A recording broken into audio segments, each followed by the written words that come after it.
Good morning friends. आज 16 मई की current affairs में आपका स्वागत है। सबसे पहले आप सबका धन्यवाद करता हूं जो लोग चैनल पर पहली बार आए हैं। और इसी के साथ साथ आज हम 10 क्वेश्चन की सीरीज में बहुत ही महत्वपूर्ण क्वेश्चंस को कवर करेंगे और कोशिश करेंगे कि 15 से 20 मिनट के अंदर ये क्वेश्चंस कंप्लीट हो जाए। तो इसी के साथ चलिए पहले प्रश्न शुरुआत करते हैं। पहला प्रश्न, where is world hydrogen summit 2024 held? विश्व हाइड्रोजन शिखर सम्मेलन 2024 कहां आयोजित किया गया है? ऑप्शन है A Rotterdam, B Paris, C London या डी जेनेवा। इसका सही उत्तर है ए रॉटरडैम। रॉटरडैम आप मुझे बताइए किसकी राजधानी है? तो ये नीदरलैंड की राजधानी है। वहीं पेरिस जो कि किसकी राजधानी है? अगर आप मुझे कमेंट बॉक्स में बताएंगे तो काफ़ी अच्छा लगेगा। ये फ्रांस की राजधानी है। वहीं लंदन जो कि यूनाइटेड किंगडम की राजधानी है। अच्छा, जेनेवा किसकी राजधानी है? तो जेनेवा किसी की राजधानी नहीं है, स्विट्जरलैंड में एक टाउन है, शहर है, और स्विट्जरलैंड की राजधानी है बर्न। ये आप ध्यान रखिएगा। वहीं नीदरलैंड की अगर हम लोकेशन देखें तो मैप पे ध्यान से देखिए कि ये आपके सामने मैप है। मैप पे ध्यान से देखिएगा कि ये फ्रांस के ऊपर जर्मनी के नीचे ये बगल में ये है आपका नीदरलैंड। ये ध्यान रखिएगा, कई बार पूछ जाता है लोकेशन किसके बगल में है। ठीक है। वहीं आइए हम इस स्लाइड पे देख लेते हैं कि इंपॉर्टेंट समिट और कॉन्फ्रेंसेज जो कि हुए हैं, उनके वेन्यू, उनकी थीम। तो ध्यान रखिएगा, वर्ल्ड गवर्नमेंट समिट 2024 कहाँ हुआ था? Dubai, UAE. अगर मैं यूएई की कैपिटल आपसे पूछूं, क्या आप मुझे कमेंट बॉक्स में बता सकते हैं? क्योंकि एसएससी में देखा गया है कई बार कंट्रीज के कैपिटल उनके राजनेता पूछे जाते हैं, जो कि बहुत ही महत्वपूर्ण है एग्जाम पॉइंट ऑफ व्यू से। तो ध्यान रखिएगा, एसएससी का एग्जाम आप दे रहे हैं तो इन सब चीज़ों को याद करिएगा, मैप को अच्छे से देखिए और इनकी कैपिटल्स याद करिए। तो वहीं यूएई की कैपिटल है अबू धाबी। तो world government summit 2024 Dubai UAE में हुआ था, जिसका थीम था शेपिंग फ्यूचर गवर्नमेंट्स। ध्यान रखिएगा, शेपिंग फ्यूचर गवर्नमेंट्स। वही फ्यूचर स्किल समिट 2024 ये गुवाहाटी में हुआ था। इसकी थीम थी catalysing future ready talent for India and world. आपको ध्यान रखना है। अच्छा, गुवाहाटी किस राज्य में है? हमारे आसाम में है, मेघालय में है या मणिपुर में है? ध्यान रखिएगा, गुवाहाटी आसाम में है। वही अगला है, वर्ल्ड नीम ऑर्गेनाइजेशन समिट 2024 कहाँ हुआ था?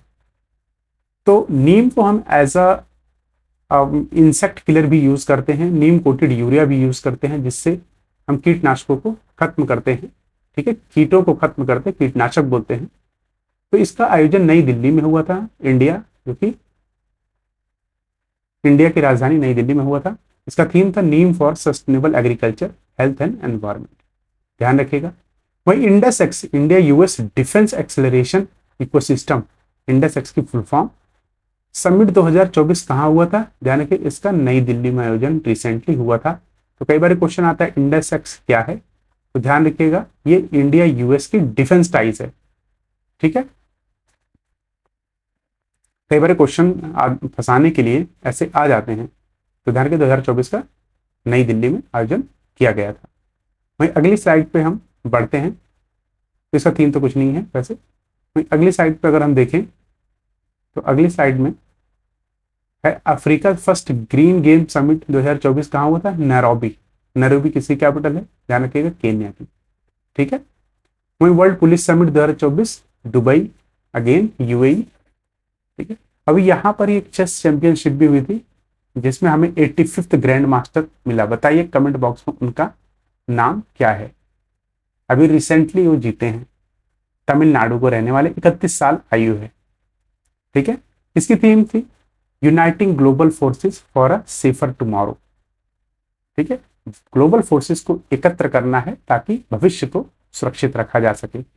Bio Asia 2024 summit Hyderabad Telangana में हुआ था। थीम था data and all redefining possibilities. 19th non alignment movement Kampala Uganda में हुआ था। कंपाला युगांडा की राजधानी है। वहीं आप एक चीज बताइए मुझे, नॉन अलाइनमेंट मूवमेंट कब स्टार्ट हुआ था? ध्यान रखिए, ये कोल्ड वॉर था यूएस और यूएसए के बीच में, यूएसएसआर यूएसए के बीच में। उसी टाइम नॉन अलाइनमेंट मूवमेंट वो कंट्रीज थी जो ना तो यूएसए को ज्वाइन किया ना यूएसएसआर को। ये कोल्ड वॉर 1960 से 1992 तक चला था। फिर 1991 में यूएसएसआर का विघटन हो जाता है, खत्म हो जाता है, और यूएसएसआर 15 कंट्रीज में बढ़ जाता है। इसकी थीम थी deepening cooperation for shared global affluence. वही global peace summit on Ukraine, Ukraine में भी आप देख रहे होंगे कि रशिया और यूक्रेन कई सालों से इनका युद्ध चल रहा है, और उसी को शांत करने के लिए स्विट्जरलैंड में हाल ही में ग्लोबल पीस समिट हुआ था।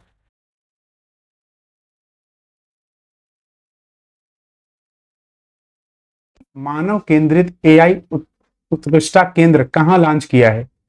ए New York, B Dubai, C Paris या डी न्यू दिल्ली? इसका सही उत्तर है सी पेरिस। ध्यान रखिएगा, सी पेरिस। पेरिस किसकी राजधानी है? फ्रांस।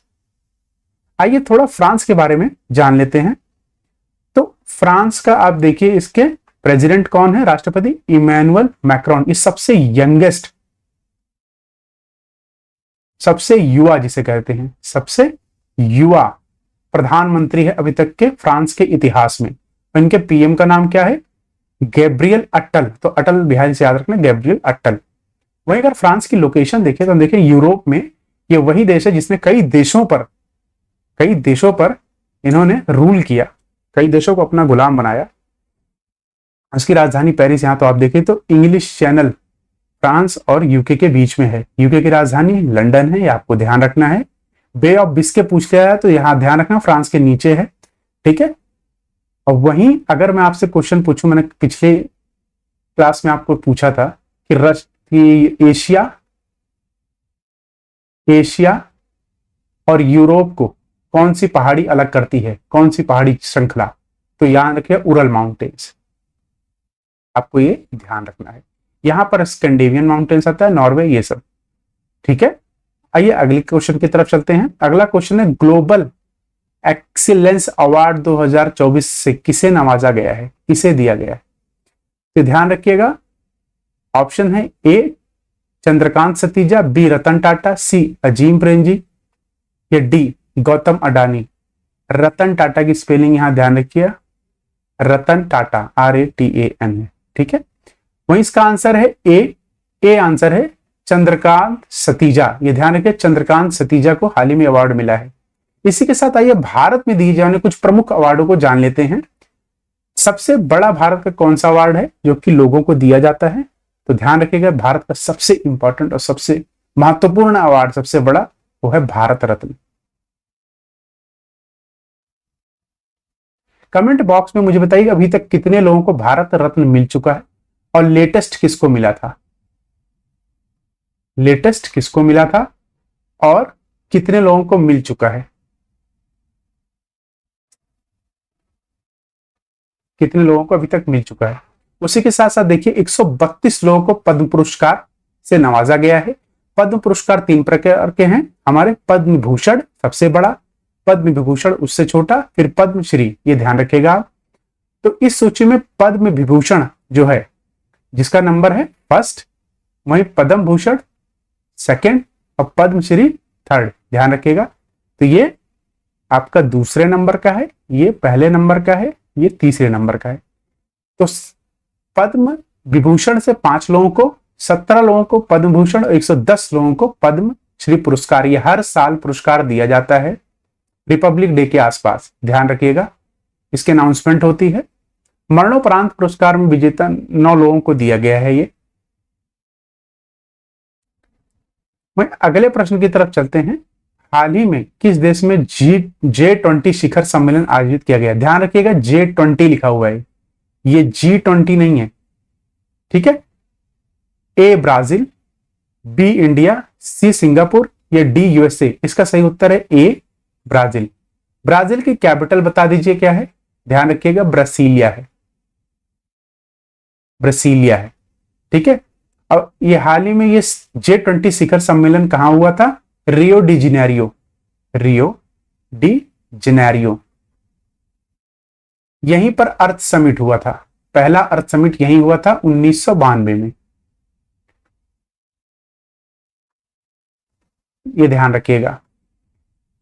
उसी के साथ थोड़ा सा हम ये देख लेते हैं J20 है क्या? J20 G20 देशों के सर्वोच्च न्यायालयों के प्रमुख, मतलब न्यायाधीश जो उसके चीफ जस्टिस यहाँ पर सम्मेलन में मिलते हैं।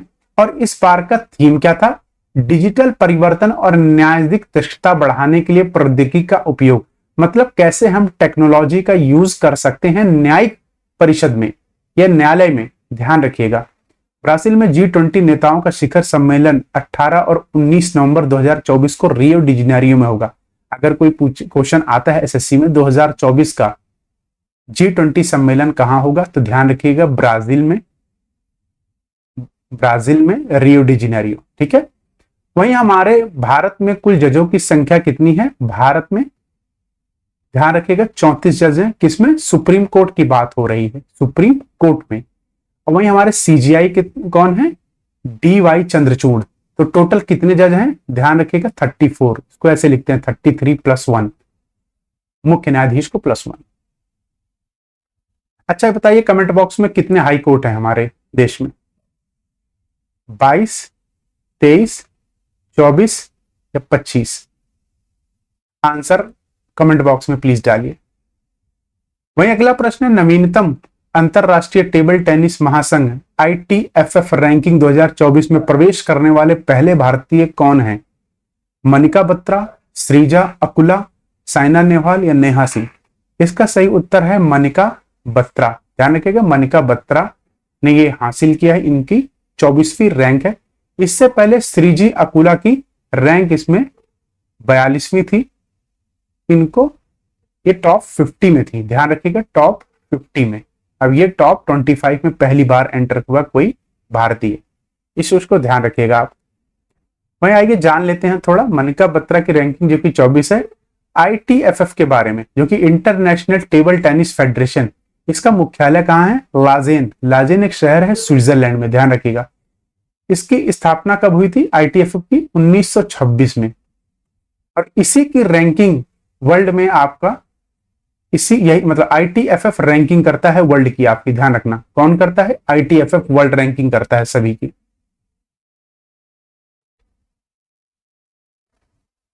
अगला प्रश्न हम देखते हैं। अगला प्रश्न है, किस स्नाइडर इलेक्ट्रॉनिक किस राज्य में भारत का सबसे बड़ा अपशिष्ट जल उपचार संयंत्र स्थापित करेगा? अर्थात स्नाइडर इलेक्ट्रॉनिक इंडिया का सबसे बड़ा वाटर ट्रीटमेंट प्लांट कहां स्थापित करेगा? ए कर्नाटका, बी दिल्ली, सी तमिलनाडु या डी हरियाणा? इसका सही उत्तर है बी दिल्ली में। जी हां, दिल्ली में। दिल्ली जल बोर्ड के साथ मिलके और सुजवान कंपनी है उसके साथ मिलके। ठीक है, तो लार्जेस्ट वाटर ट्रीटमेंट प्लांट पूरे भारत का सबसे बड़ा दिल्ली में लगेगा, ताकि लोगों को पानी की परेशानियों से निजात मिले और साफ पानी इनको मिलता रहे। तो ध्यान रखिएगा स्नाइडर इलेक्ट्रॉनिक स्यूज के साथ ये समझौता करके भारत का सबसे बड़ा एकल चरण अपशिष्ट जल उपचारक संयंत्र स्थापित करेगा। इसका संचालन दिल्ली जल बोर्ड के द्वारा किया जाएगा और ये नमामि गंगे के तहत काम करेगा। ध्यान रखिए नमामि गंगे के तहत। नमामि गंगे कब स्टार्ट किया गया था? तो जून 2014 को नमामि गंगे की नींव रखी गई थी, ताकि गंगा को साफ और सुरक्षित बनाया रखे। ध्यान के उद्देश्य क्या था भारत की नमामि गंगे के बारे में? भारत की राष्ट्रीय नदी गंगा की सफाई और पुनर्जीवन 2024 में केंद्र सरकार द्वारा फ्लैगशिप कार्यक्रम के रूप में अनुमोदित किया गया था। यह जल संसाधन मंत्रालय, ध्यान रखिएगा, नदी विकास और गंगा संरक्षण विभाग तथा जल शक्ति मंत्रालय, जल शक्ति जल संसाधन मंत्रालय और विकास और गंगा संरक्षण विभाग, तो ये तीन लोग मिलके इसका संचालन करते हैं नमामि गंगे, जो कि बहुत बड़ा प्रोग्राम है। कई हजार करोड़ रुपए तकरीबन इसमें सरकार ने लगा दिए, क्योंकि गंगा की सफाई बहुत जरूरी है कि गंगा हमारे देश की राष्ट्रीय नदी भी है। ध्यान रखिए national river of India, national river of India कौन सी है? तो गंगा है। ये ध्यान रखना है आपको। गंगा की दो ट्रिब्यूटरी मुझे कमेंट बॉक्स में आप बता दीजिए, और गंगा कहां से निकलती है ओरिजिन बता दीजिए कमेंट बॉक्स में। गौमुख ग्लेशियर, गंगा ध्यान रखिए गौमुख से निकलती है, ग्लेशियर का नाम बता दीजिए, इतना मैंने आपको बता दिया। अगले प्रश्न की तरफ बढ़ते हैं। 50वां ग्रैंड मास्टर हाल ही में 85th ग्रैंड मास्टर कौन बना है? डी गुकेश, आर प्रज्ञानंदा, सी श्याम निखिल या डी विदित? इसका सही उत्तर है सी श्याम निखिल। इससे पहले 84 ग्रैंड मास्टर थे हमारे देश में, अब 85th भी हो गए हैं, 50वां जिसे बोलते हैं। 85 नंबर के ग्रैंड मास्टर कौन बने हैं? श्याम निखिल, जो कि भारत राष्ट्र तमिलनाडु से आते हैं। कौन से राज्य से? तमिलनाडु। ध्यान रखना, तमिलनाडु से आते हैं, तमिलनाडु से आते हैं ये। वहीं आइए थोड़ा सा और जानकारी देख लेते हैं। संयुक्त अरब अमीरत दुबई में पुलिस ग्लोबल शतरंज हुआ था अभी 2024 में, रिसेंटली मई के महीने में। उसी में ही 31 वर्षीय श्याम निखिल ने यह खिताब हासिल किया है। अगर हम पूछे भारत के पहले ग्रैंड मास्टर कौन थे, तो ध्यान रखें विश्वनाथ आनंद। भारत के सबसे युवा ग्रैंड मास्टर कौन थे? डी गुकेश, जो कि फिडे द्वारा आयोजित शतरंज में जीते थे। वहीं अगले प्रश्न की तरफ चलते हैं। टेम्पोलिन जिम्नास्टिक चैंपियनशिप में रजत पदक किसने जीता है भारत की? डोल्पोगोल्बा, एस सुंग, सृष्टि खनगले या दीपा कर्माकर?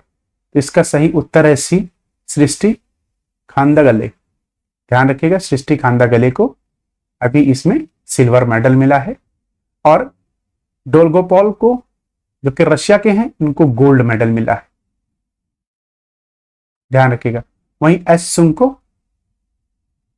कांस्य मिला है, कॉपर जिसे कहते हैं। एशिया जिम्नास्टिक यूनियन एजीयू 1971 में स्टार्ट हुआ था, पहला एज ए यंग लोगों के खिलाया था, मतलब 18 साल से कम लोगों के लिए। लेकिन वहीं 1996 में ये दोनों के लिए स्टार्ट किया, मतलब यंगस्टर्स के लिए भी और 18 साल से ज्यादा लोगों के लिए। वहीं 2012 में सबके लिए एक साथ हो गया। 2012 में यंग, जूनियर और सीनियर दोनों को एक कर दिया गया था, तब से ये लगातार हो रहा है। वहीं सृष्टि खंगले ने एशिया चैंपियनशिप में जिम्नास्टिक चैंपियन पदक जीतने वाली पहली भारतीय बनी। ध्यान रखिए, पहली भारतीय। कजाकिस्तान के, सॉरी मैंने आपको बोला था, डोल्गोपोल स्वर्ण जीता है, जो कजाकिस्तान की राजधानी क्या है? अस्ताना। ध्यान रखिएगा। वहीं हांगकांग एस ने कांस्य पदक जीता है। वहीं अगला प्रश्न है, हाल ही में कौन सा टेक कंपनी भारत के कृषि और विकास कल्याण मंत्रालय के सहयोग से बाजरा परिवर्तन के बीज प्रदर्शन शुरू करेगा? A Microsoft, B Google, C Facebook या डी इन्फोसिस? इसका सही उत्तर है बी गूगल।